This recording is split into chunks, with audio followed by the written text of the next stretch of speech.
През 1826 година е родена Неделя Петкова Караиванова, баба Неделя, учителка, просветителка и революционерка. Тя посвещава живота си на българското образование и националното дело. По заръка на Васил Левски участва и в изработването на революционно знаме. През 1895 година умира Трайко Китанчев, поет, публицист, общественик и пръв председател на Македонския комитет. Той е сред организаторите на четническата акция от 1895 година и една от ярките фигури в борбата за освобождение на останалите под османска власт българи. През 1912 година над София се извършва първият полет на български военен самолет, управляван от български летец. Пилотът е поручик Симеон Петров, а машината Блерио-11.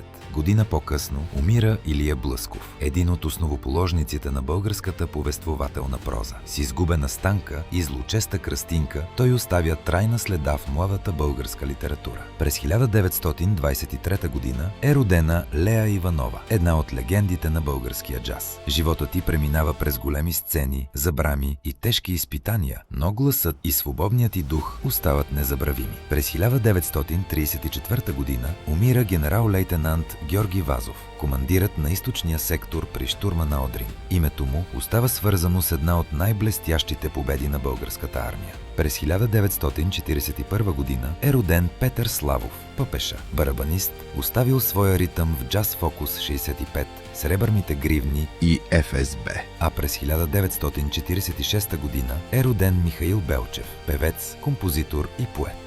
На 13 август 2026 година той щеше да навърши 80 години. Песните му обаче остават тихи, човешки и разпознаваеми от поколения българи. Просветители, революционери, летци, писатели, войни, музиканти, различни съдби, една българска памет.